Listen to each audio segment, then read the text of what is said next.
Hello. आज हम लोग इंडियन कॉन्स्टिट्यूशन के part 4 directive principle of state policy को पढ़ने वाले हैं। तो इसमें कुल अनुच्छेद 36 से 51 तक है।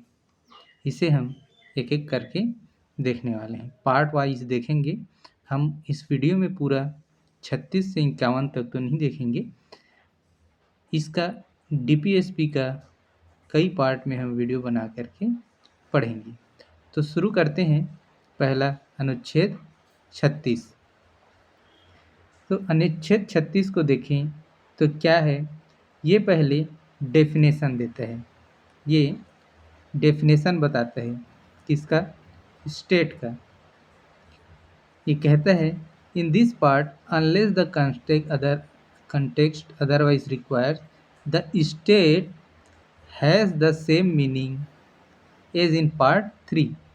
जो पार्ट 3 हमने पढ़ा है फंडामेंटल राइट्स, उसमें जो स्टेट था वही स्टेट डीपीएसपी में भी होगा, यह बताया जा रहा है। जब तक कि इसे अदरवाइज रिक्वायर्स जो बताया ना जाए, तब तक कि क्या होगा, स्टेट। जो पार्ट 3 जो हमने फंडामेंटल राइट्स पढ़ा है आर्टिकल 12 में स्टेट के बारे में, वही स्टेट जो है डीपीएसपी में भी फॉलो होगा, ये बताया गया है। तो इसका हम विस्तृत अध्ययन करते हैं। तो राज्य के अंतर्गत आने वाले 4 प्रमुख अंगों को हम पढ़ेंगे। राज्य के अंदर जो 4 प्रमुख अंग आ रहे हैं, जो कि अनुच्छेद 12 और 36 दोनों में 4 श्रेणियों में संस्थाएं शामिल हैं, उनको बताएगा। तो पहला कौन कौन से अंग है इसमें देखें। तो पहला है संघीय एवं कार्यकारी एवं विधायी अंग। इसमें कौन कौन आ जा रहे हैं, भारत सरकार, राष्ट्रपति, प्रधानमंत्री, केंद्रीय मंत्री एवं भारत के संसद शामिल हैं। एवं राज्य के कार्यकारी एवं विधायी अंग शामिल हो रहे हैं सभी राज्य की सरकारें, राज्यपाल, मुख्यमंत्री, राज्य मंत्रिपरिषद और राज्य विधानमंडल। लोकल अथॉरिटीज़ भी आते हैं, और साथ में अन्य प्राधिकरण, जो कि क्या हो, वैधानिक, गैर वैधानिक संस्थाएं जो सरकारी शक्तियों का प्रयोग कर रही है। इसके अंदर सभी पीएसयू आ जाएंगे, जैसे कि एलआईसी हो गया, ओएनजीसी हो गया, सेल हो गया, गेल हो गया, है ना।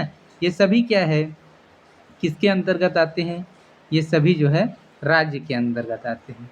अब हम आगे पढ़ें तो भाग 3 जो मौलिक अधिकार और भाग 4 डीपीएसपी में राज्य का अंतर व महत्व को हम देखते हैं।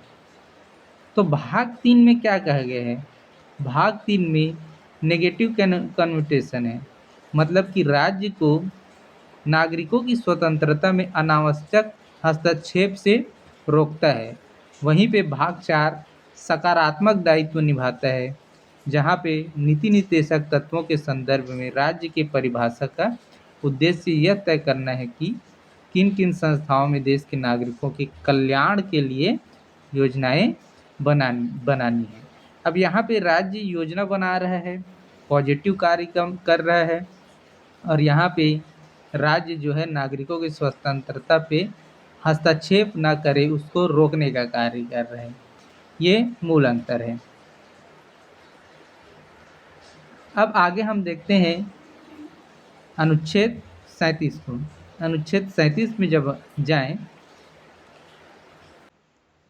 अनुच्छेद 37 इस बारे में बात करता है कि ये अदालत द्वारा लागू तो नहीं होंगी, परंतु ये देश के शासन के बुनियादी सिद्धांत को बताएंगे। जैसे कि आगे पढ़ के हम देखते हैं, यहाँ पे लिखा है इस भाग में अंतर्विष्ट तत्वों का लागू होना। इस भाग में अंतर्विष्ट उपबंध किसी न्यायालय द्वारा प्रवृत्त नहीं होंगे, मतलब ये नॉन इन्फोर्सेबल है।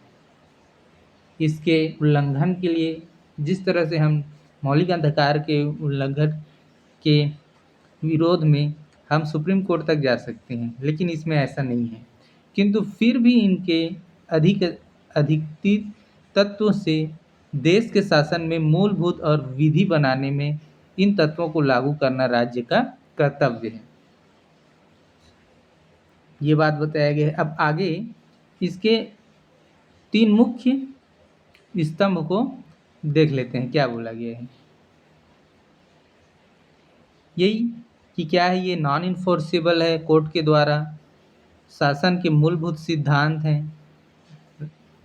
जो भी शासन कर रहे हैं, सरकार है, वो जो भी नियम बनाएंगी, कानून लाएंगी, इन्हीं को मद्देनजर देखते हुए ये एक निर्देशक के रूप में कार्य करता है शासन की। राज्य का विधायी कर्तव्य भी है ये कि इन नीति निर्देशक तत्वों को लागू कराना। आगे हम बढ़ते हैं, इन्हें नॉन इन्फोर्सेबल क्यों बनाया गया, इसे समझते हैं।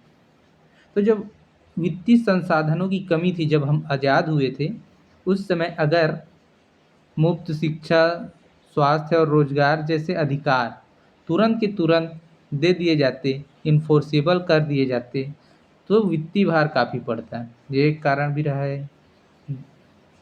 हर देश की विलासिता और विशालता को भी ध्यान में रखते हुए लोकतांत्रिक सरकारों को स्वायत्तता, आने वाली चुनी हुई सरकारों को उनकी आर्थिक स्थिति, समय और आवश्यकता के अनुसार प्राथमिकता तय करने के लिए स्वतंत्रता देना, ये सभी आवश्यक था। और इन्हीं को मद्देनजर रखते हुए नीति निर्देशक तत्व को नॉन जस्टिसेबल बनाया गया।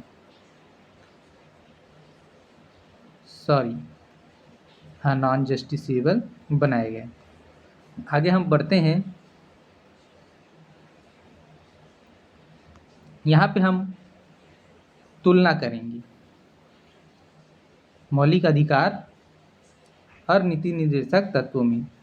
तो कानूनी प्रकृति हम देखते हैं। कानूनी प्रकृति कैसी है? मौलिक अधिकार जस्टिसेबल है, इन्फोर्सेबल बाय कोर्ट है, और नीति निर्देशक तत्व नॉन जस्टिसेबल यानी कि नॉन इन्फोर्सेबल बाय कोर्ट है। आगे हम देखते हैं अदालती संरक्षण, जैसे कि आर्टिकल 32 के तहत हमें मौलिक अधिकार को सर्वोच्च न्यायालय सीधे जाने का अधिकार है मौलिक अधिकार के उल्लंघन के विरोध में। आगे हम देखते हैं नीति निर्देशक तत्व में उल्लंघन या लागू न होने पर हम किसी भी न्यायालय की शरण नहीं ली जा सकती, ये बताया गया है। राज्य पर प्रभाव, तो राज्य पर प्रभाव क्या पड़ता है? मौलिक अधिकार नकारात्मक प्रवृत्ति का है, जो राज्य को रोकता है नागरिकों के मौलिक अधिकार के उल्लंघन से। अगला ये नीति निर्देशक तत्व है, ये राज्य को विशिष्ट कल्याणकारी कार्य करने की प्रेरणा देता है, ये एक सकारात्मक प्रकृति का है। प्राथमिक उद्देश्य क्या है? मौलिक अधिकार का उद्देश्य है राजनीतिक लोकतंत्र, और नीति निर्देशक तत्व का है सामाजिक और आर्थिक लोकतंत्र बनाना।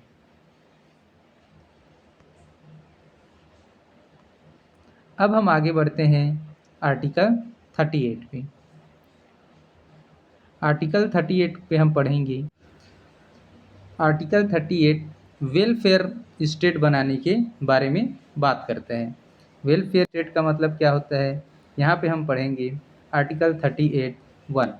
आर्टिकल 38(1) में देखो क्या बोला गया है, the state shall strive to promote the welfare of people. People के वेलफेयर पे ध्यान देना है, कैसे? By securing and protecting effectively as it may a social order in which justice, social, economic and political shall inform all the institution of the national life। यहाँ पे welfare state की बात की गई है, जिसमें क्या हो, सभी नागरिकों के justice, social, economic and political rights के बारे में ऑर्डर बनाए रखने और ध्यान देने की बात की गई है।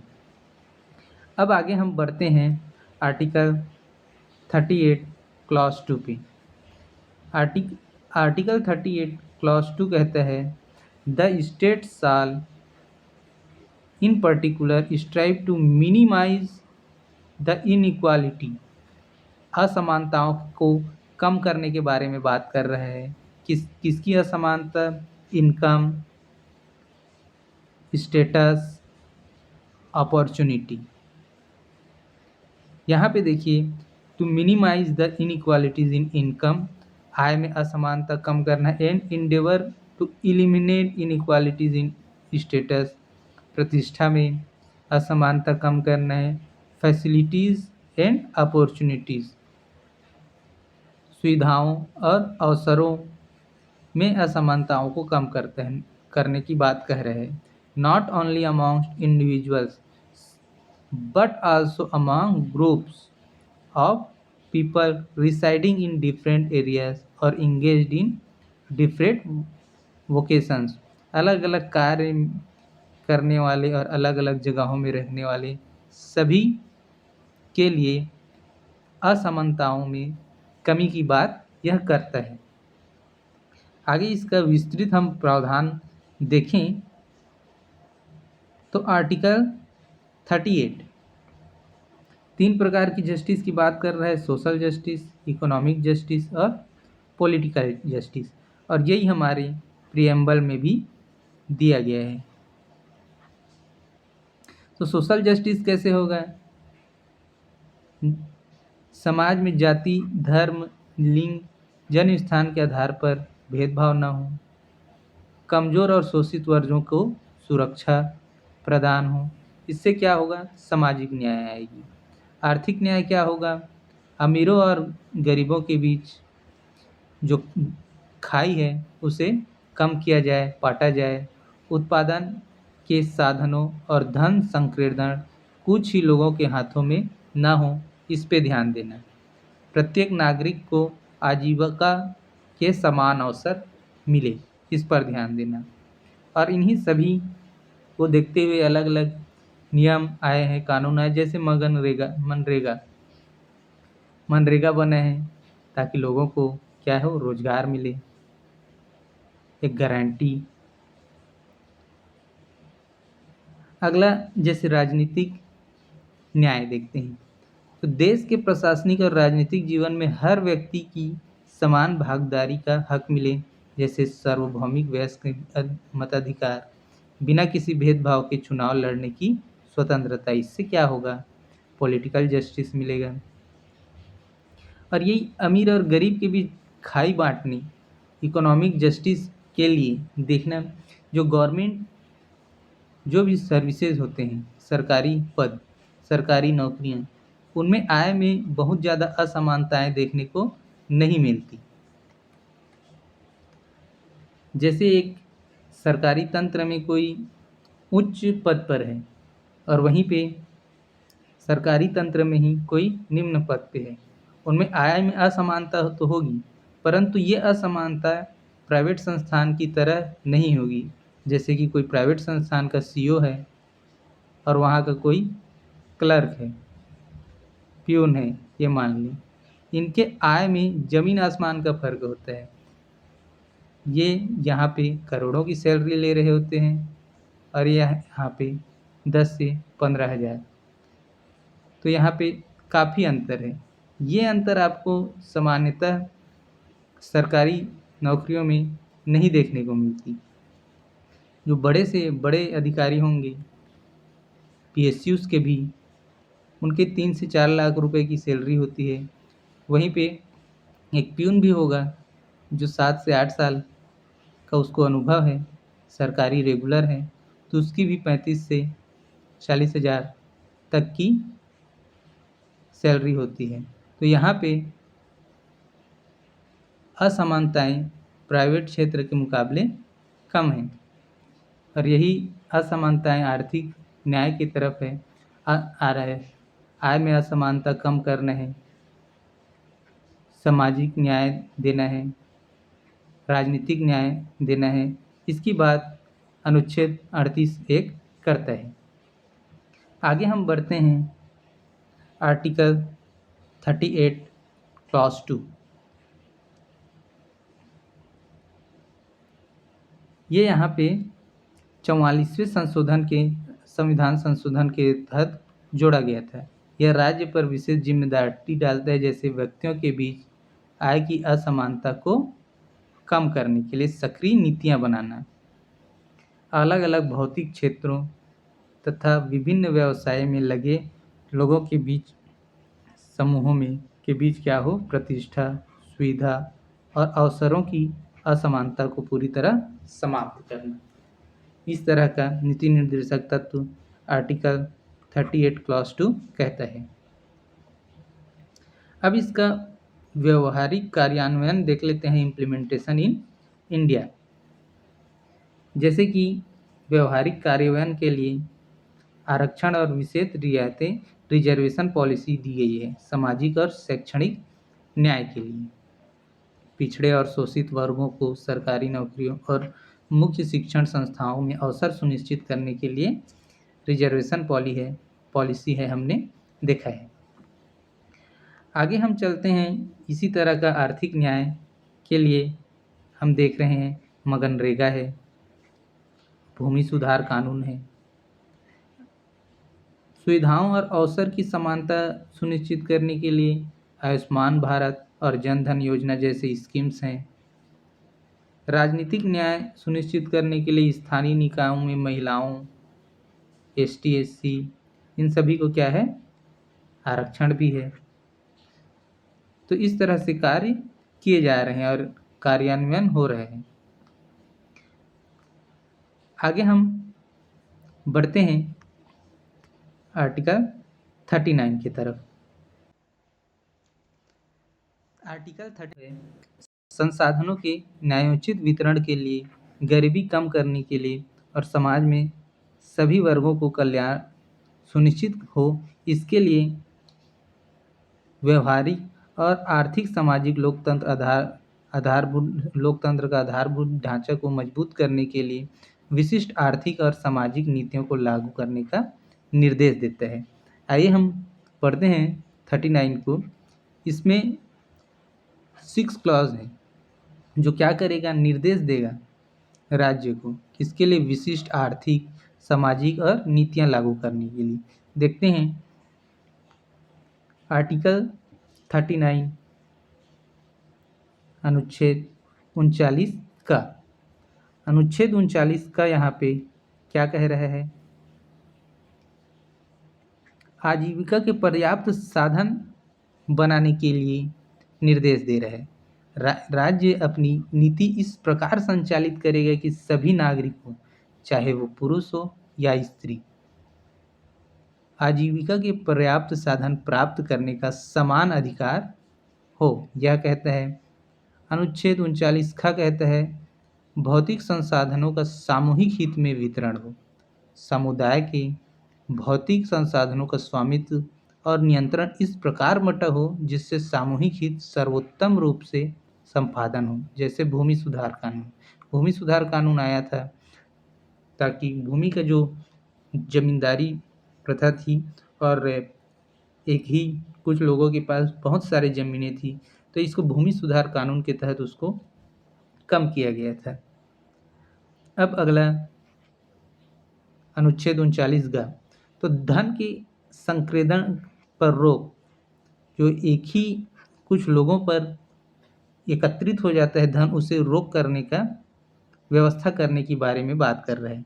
आर्थिक व्यवस्था इस प्रकार चले जिससे धन और उत्पादन के साधनों का सर्वसाधारण के लिए अहितकारी संकेंद्रण न हो, इस तरह की नीति लाने की बात कही जा रही है। हालांकि अभी के समय में ऐसा देखा नहीं जा रहा है, 2-4 पूंजीपति वर्गों को ज़्यादा फेवर करते हुए धन का संकेंद्रण हो रहा है। आगे हम चलते हैं 39 घ की तरफ। 39 घ पे हम पढ़ेंगे कि समान कार्य के लिए समान वेतन। समान कार्य के लिए समान वेतन, जैसे कि कोई स्त्री और पुरुष हो, दोनों को समान कार्य के लिए समान वेतन प्राप्त हो, ये कहा गया है।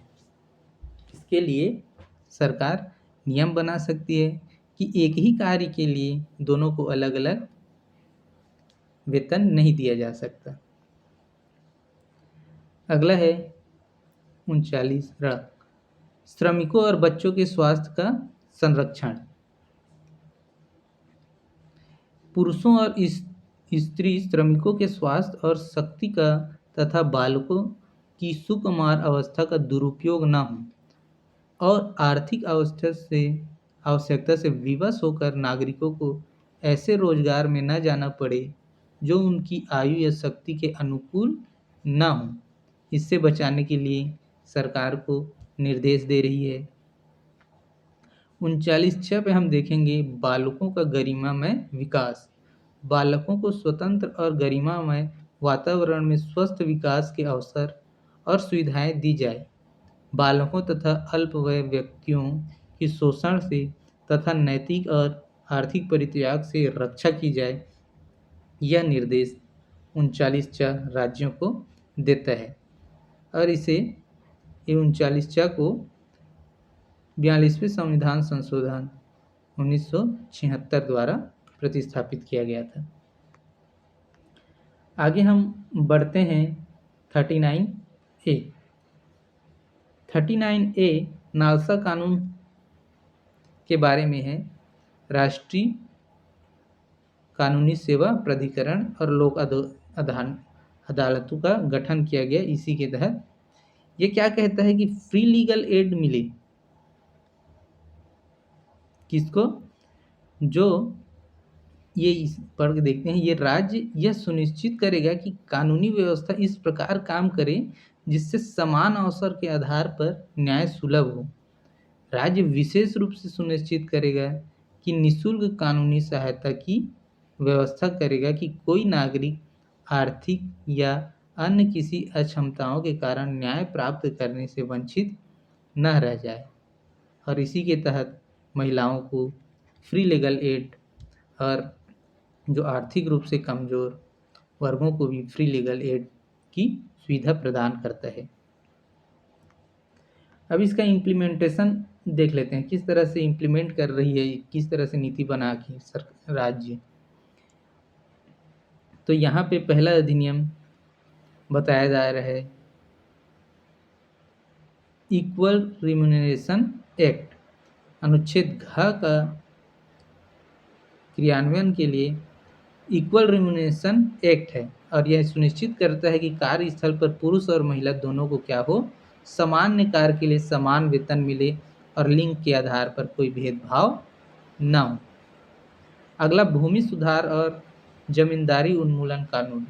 अनुच्छेद 39 ख और ग के तहत कृषि भूमि का बड़े जमींदारों से अधिग्रहण कर भूमिहीन किसानों में वितरण ताकि संपत्ति का संक्रेदन कुछ ही हाथ में न हो, इसको सुनिश्चित करता है।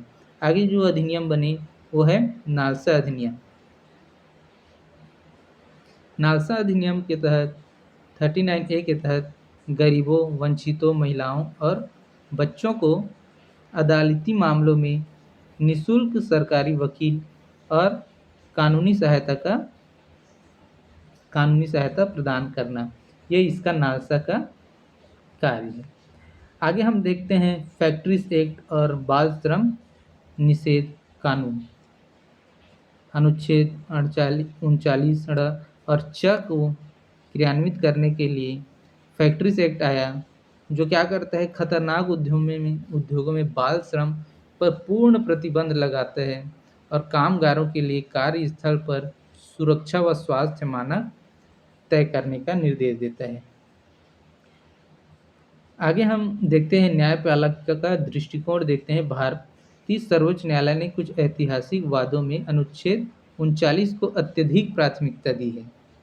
मौलिक अधिकार से ज़्यादा अनुच्छेद 39 को प्राथमिकता दी है। कुछ है ना, कैसे देखते हैं। जैसे अनुच्छेद 39C का संरक्षण। 39C का संरक्षण कैसे, यह संविधान में यह व्यवस्था की गई है कि यदि राज्य अनुच्छेद 39 ख और ग को लागू करने के लिए कानून बनाते हैं, है ना। ख और ग क्या कहते हैं, देखो,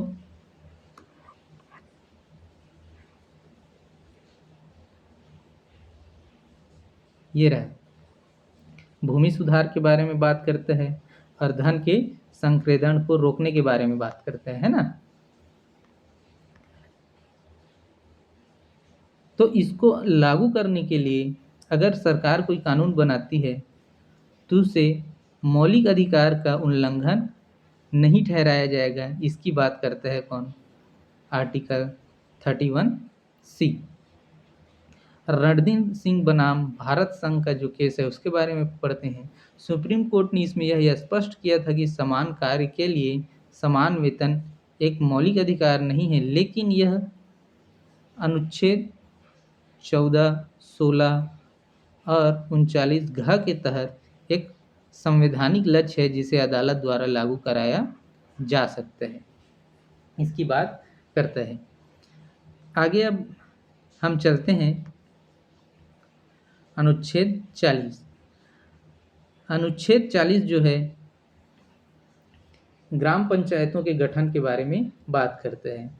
ये गांधीयन फिलोसॉफी के बारे में से जुड़ा हुआ है। गांधी जी का मानना था कि ग्राम पंचायतें हों और जो भी नियम है, शासन प्रणाली है, वो ग्राम पंचायतों से शुरू हो।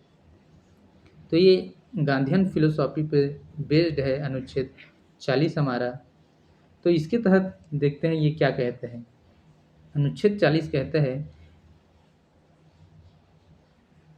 आर्टिकल, एक सेकेंड, ये रहा, इसका मूल पाठ है। अनुच्छेद 40 कहता है, organisation of village panchayat.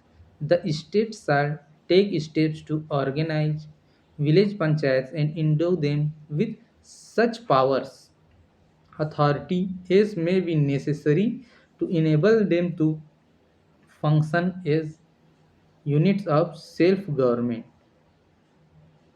Self government को बढ़ावा देने के लिए विलेज पंचायत, ग्राम पंचायत का गठन और उनको पावर और अथॉरिटीज देने की बात अनुच्छेद 40 निर्देश देता है राज्यों को।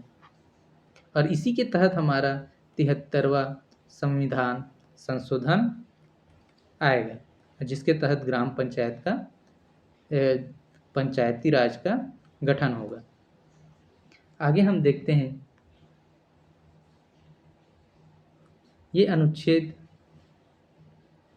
40 के 2 कंपोनेंट है प्राइमरीली, उसी को देखते हैं।